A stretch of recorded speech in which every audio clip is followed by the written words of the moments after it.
Hunter x Hunter, The New Generation, Part 2. Pag-usapan natin yan, mga idol. Bring me out, come and find me in the dark now. Every day by myself I'm breaking down.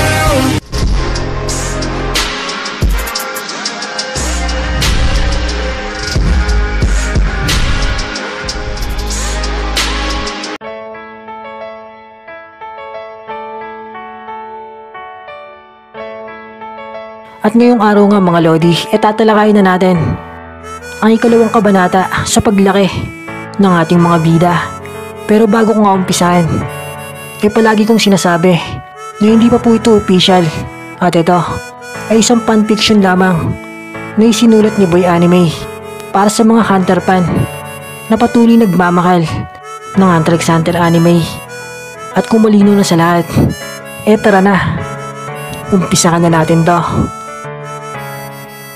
At kung sa nakaraang kabanata, ang ating bidang assassin na si Killua ang nagpakitang gilas. Dito naman, sa bagong kabanata, yung malaking gun naman ang magpapasiklab sa pakikipaglaban. At dito ngayon mag-uumpisa sa pagkikita ni Gon at Killua. Dahil nakabagsak na ang kalaban pagdating ng ating bidang breaks. At sabi nga ng ating bidang assassin, nakamusta na? Matagal-tagal din tayong hindi nagkita, kaibigan.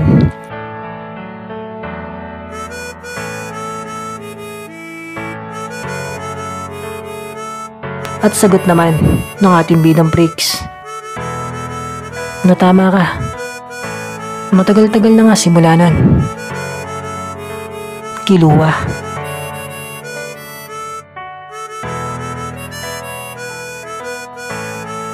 Nagkangitian ang dalawa sa kanilang muling pagkikita at kapwa nagagalak ang kanilang puso't isipan. Dahil sa hindi inaasahang pangyayari, muling nag-cross ang kanilang mga landas at muli silang pinagtagpo ng tadhana at ng kapalaran. Ngunit bago pa makapag-reunion at makapagsaya ang ating dalawang bida, bigla na lang may napakalakas na kapangyarihan ang bumalot sa kapaligiran.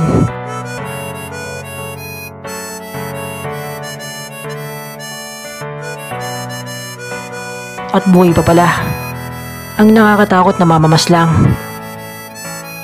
At bigla nga yung bumangon ng nakakatakot habang napapaligiran ng napakalakas na aura. At sabi nga niyan, nakakala mo ba matatalo mo ako ng ganong kabilis? At sila Gon at Killua naman napatingin sa nilalang na yan. At sabi pa ng creepy assassin, natignan mo nga naman, mukhang may reunion palang nagaganap sa pagitan yung dalawa. Nakistorbo pala ako. Napasensya na. Hindi ko na kasi matiis pakinggan ang napakabuti niyong pagkakaibigan.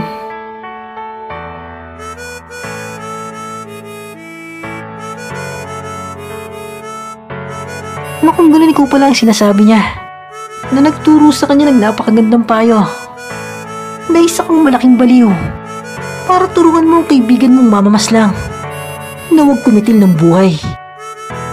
Hindi mo ba alam? Ito ang aming mundo. Nabubuhay kami para pumatay. Dahil ito ang aming hanap buhay. Kaya isang malaking katangahan ang pinagsasabi mo. Dahil kaming mga mamamaslang, papatay lang kami ng papatay habang nabubuhay kami sa mundong ito.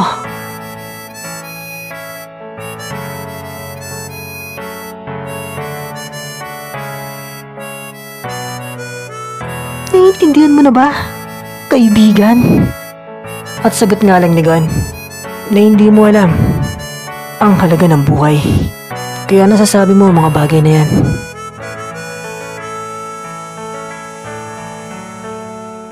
Ang bawat buhay ay mahalaga. Di ba pinapahalagaan mo rin ang sarili mong buhay? At sagot nga ng nakakatakot na mamamaslang. Tama ka. Pinapahalagaan ko ang aking buhay. Pero hindi ko pinapahalagaan ang buhay ng ibang tao.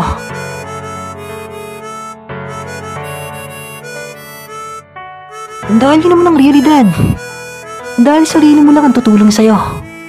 Kaya wala ka na dapat pakilap sa buhay ng ibang tao. Buhay mo lang ang mahalaga. Hindi ang buhay ng iba.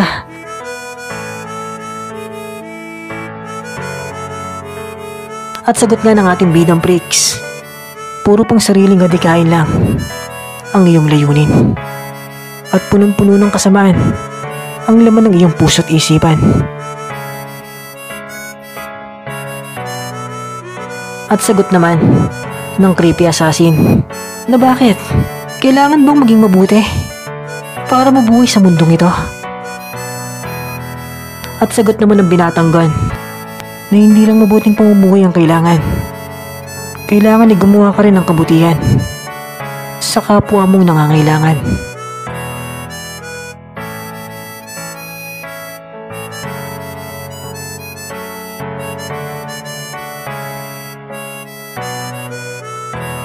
Naisa yung malaking kabaliwan na bakit ka gagawa ng kabutihan?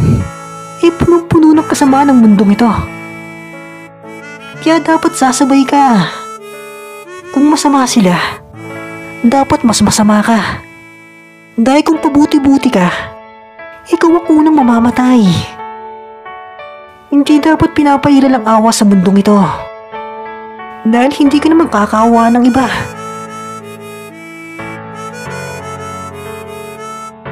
Lalo na sa mundo ng patayan.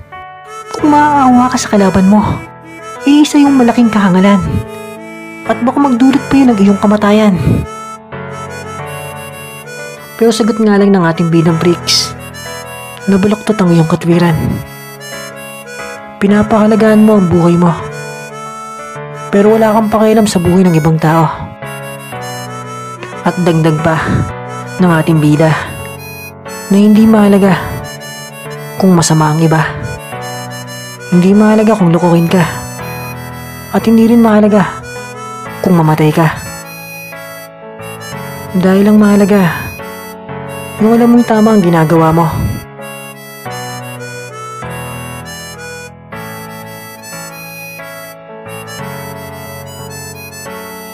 At sagot nga ng nakakatakot na mamamaslang, nabaliw ko ngayon talaga. Anong tama ang pinagsasabi mo?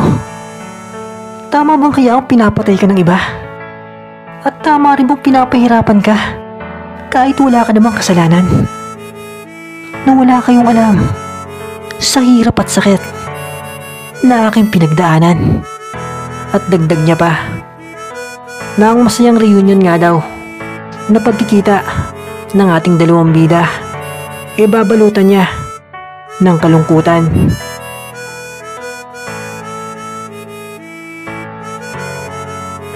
Dahil sabi niya daw tatapusin si Gon at Killua. Hanggang umatake na nga siya dyan sa dalawa nating bida.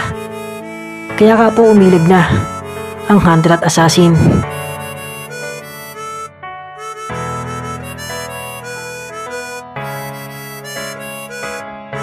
Pero ang nakakatakot na mamamaslang patuloy sa pagkatake.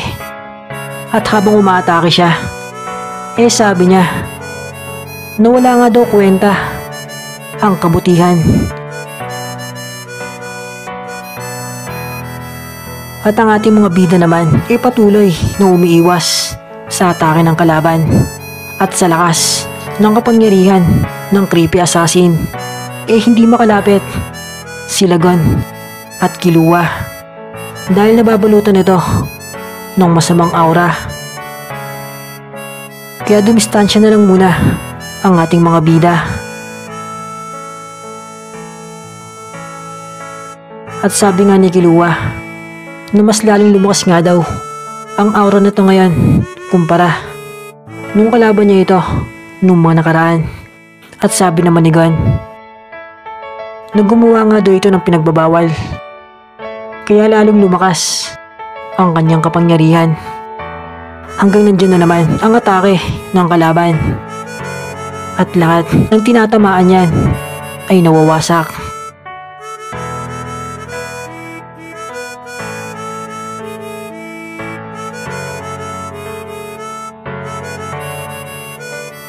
Kaya nag-ingat dyan ang dalawa nating bida.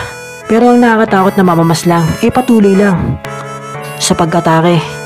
At sabi niya na wala na nga daw bang gagawin ng dalawa kundi lumayo at umiwas sa kanyang mga atake.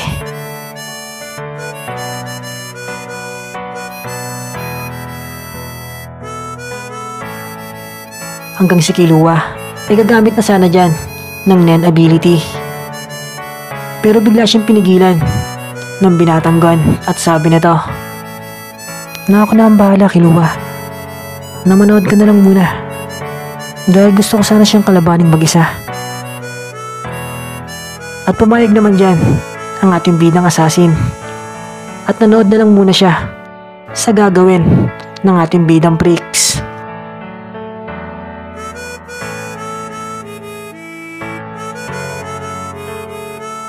Hanggang si Gon nga ay pumorma na dyan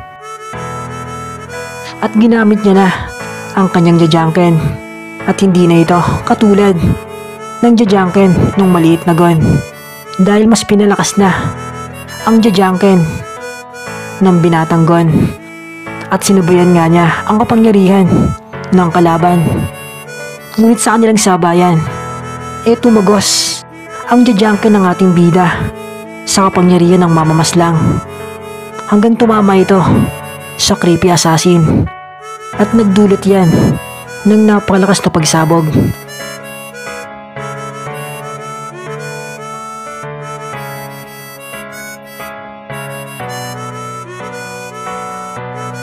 At sa kabila niyan ay pinakita ang isang alaala sa nakaraan kung saan ang isang batang alipin ay nakakaranas ng sarit-saring kalupitan sa kanyang mga amo na pinagsisilbihan.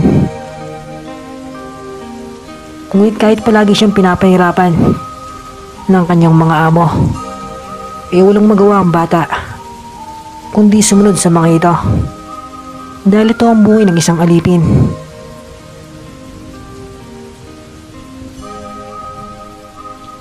Ito ang kapalaran ng kanyang buhay.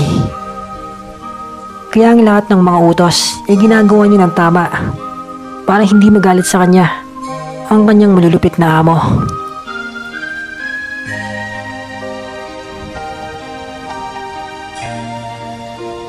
Ngunit sa kabila ng kanyang kasipagan at sa paggawa ng tama sa lahat ng pinag-uutos ng mga ito,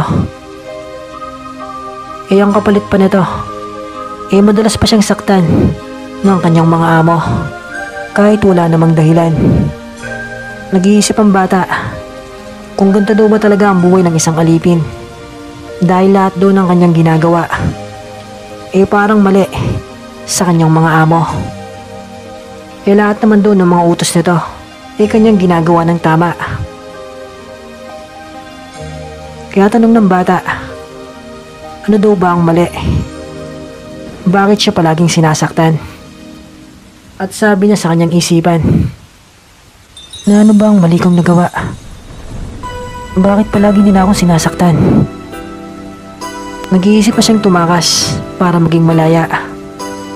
Pero natatakot din siya sa mga ito dahil pag ginawa nga daw niya yan, makakaranas siya ng matinding parusa dahil mahanap pa rin daw siya ng mga ito sa kanilang bayan. Kaya gulong-gulo ang bata kung ano ang kanyang gagawin. Dahil kahit gusto niya daw tumakas, saan naman daw siya pupunta? At sino ang magpapakain sa kanya?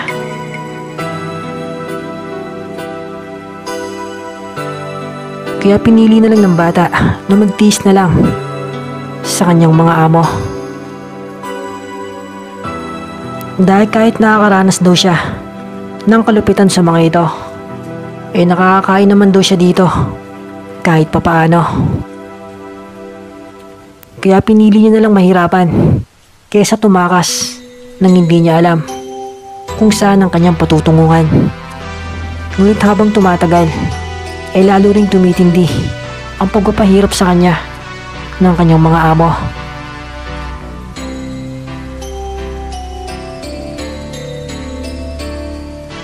At ang paghihirap at pagtitiis ay meron ding hangganan. Hanggang isang araw, walang kamalay-malay ang bata.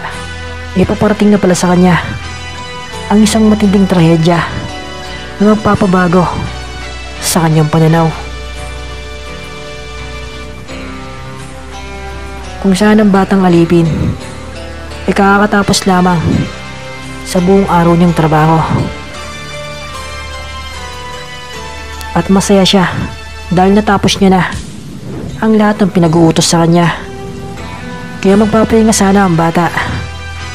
Ngunit nung nakita siya ng mga laseng na kanyang pinagsisilbihan, ay tinawag siya ng mga ito. Kaya agad na lumapit ang bata. Ngunit sa paglapit niya, wala siyang awang binugbog ng kanyang mga lasing na amo.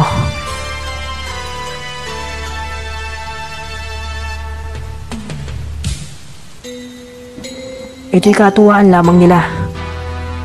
At habang binubugbog nila ang batang alipin, ito'y nagmamakaawa at umiiyak sa kanila. Pero patuloy nila itong binugbog at pinahirapan.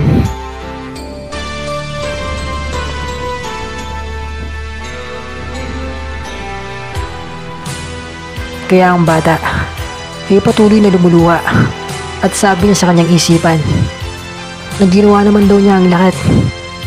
Siya ay naging masunurin at naging mabuting bata. Pero bakit daw ito ang kapalit ng lahat ng mga iyon? Kaya diyan ay nagkaroon siya ng putat galit sa kanyang isipan. At sabi niya na ano daw ang silbi ng kabutihan kung hindi naman ito pinapakalagahan ng iba.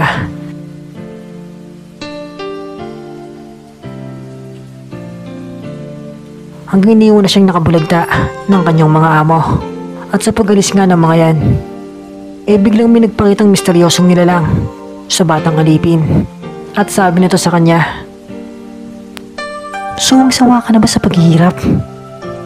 Ang kailangan mo'y kapangyarihan. Kapangyarihan na magwawakas sa paghihirap na yan. Kapangyarihan? Pero paano?" Ika ng bata. At sagot nga ng misteryosong nilalang na lahat nga daw ng mga tao ay maaaring magtaglay ng Nen ability kung ito ay kanyang aaralin at magising sa loob ng kanyang katawan.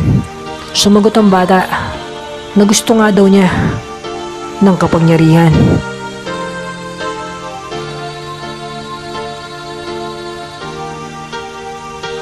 Kaya dahil dyan, ginising ng misteryosong nilalang ang Nen sa loob ng kanyang katawan.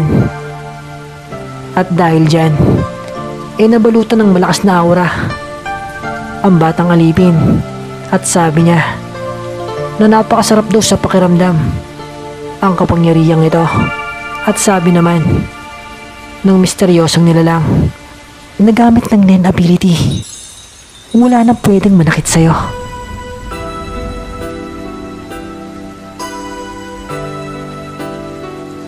Hanggang ang bata pumunta sa lokasyon ng kanyang mga amo.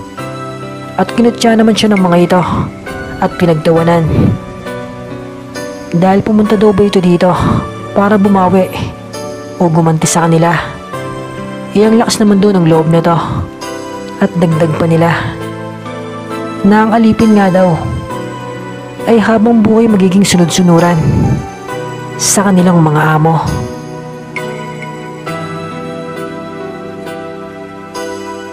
Pero sagot nga lang ng bata sa kanila na mga wala kayong kwentang nilalang. Magsama-sama kayo sa kamatayan.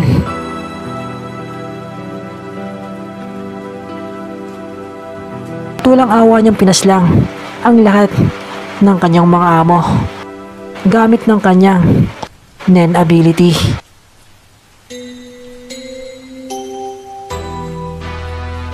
At sabi nga niya sa kanyang sarili na ito ang kailangan ko. Malakas na kapangyarihan. At pagkatapos nga niyan, ay balik na ang scene sa present na nangyayari. At dahil nga sa malakas na pagsabog, halos nawasak ang kanilang kapaligiran. Hanggang pinakita na nga dyan ang binatang Gon. At sabi niya na mabilis siya. Nagawa niya pa ng paraan ang mga ganong klaseng sitwasyon. Hanggang pinakita na nga ang nakakatakot na mamamaslang. At bigla niyang inalok ang dalawa nating bida na makipagtulungan na nga lang daw sa kanya ang mga ito para sakupin ang kilalang mundo.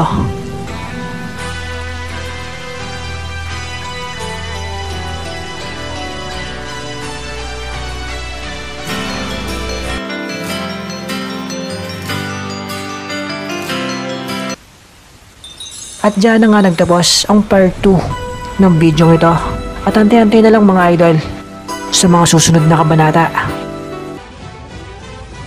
At bago nga tayo magtapos mga idol, sana huwag niyo kakalimutan mag-like dahil napakalaking tulong yan para sa ating channel.